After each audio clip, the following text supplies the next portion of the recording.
TheBlackMan.com. President Joe Biden and the United States have been forceful in their support for Israel in the aftermath of last weekend's terrorist attacks by Hamas.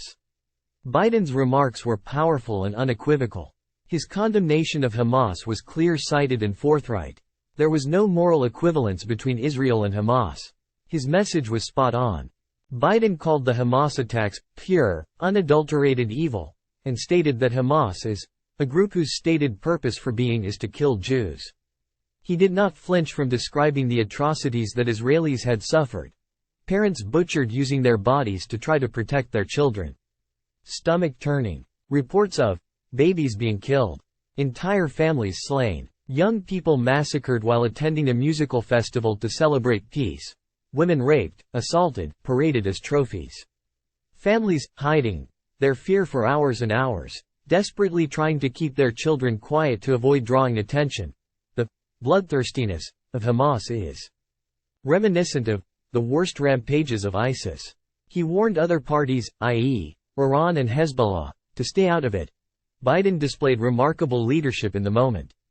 "We must be crystal clear," he said. "We stand with Israel. We stand with Israel. And we will make sure Israel has what it needs to take care of its citizens, defend itself, and respond to this attack." He backed up his words with action, sending a U.S. aircraft carrier strike group to the eastern Mediterranean and delivering munitions and military equipment to Israel, including interceptors to replenish the Iron Dome missile defense system.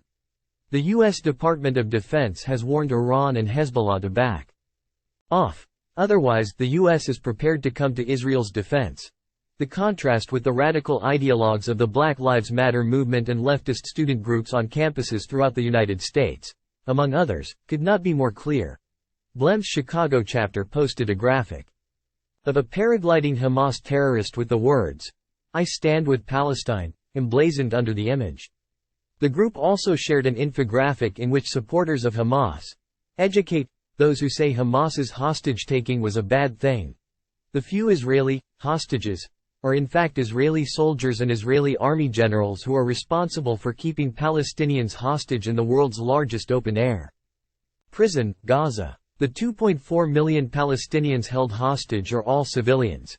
The pro-Hamas character in the graphic, who represents BLM's position, continues, "There is a lot of disinformation being spread about what Hamas are doing based in racist and Islamophobic tropes of Muslims and Arabs. Such disinformation is being used to dehumanize the Palestinian civilians that Israel has declared genocide upon in Gaza." BLEM's Los Angeles chapter also chimed in. "When a people have been subject to decades of apartheid and unimaginable violence, their resistance must not be condemned, but understood as a desperate act of self-defense. May the borders, checkpoints, prisons, police, and watch lists that terrorize our communities crumble, and may the world we build from their ashes honor those who have fallen in struggle." Student groups at American universities have also expressed support for Hamas's atrocities. Dozens of student organizations at Harvard blamed Israel exclusively. The apartheid regime is the only one to blame. Students for Justice in Palestine at Swarthmore called the terrorist attacks valiant, adding that the group supports the right of the Palestinian people to resist the Zionist regime by any means necessary and honors the martyrs who have sacrificed their lives for liberation. These are but two examples of the moral rot that is being exhibited on American campuses. Meanwhile, Hamas supporters in Times Square held up swastikas. Let's run down what BLM, these student organizations, and these protesters support.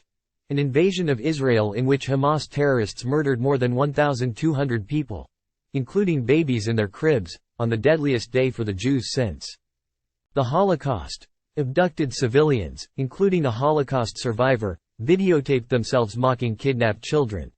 Raped women next to the bodies of their dead friends. Paraded corpses. Burned people alive. And killed family pets. All while expressing glee amid desperate screams for mercy.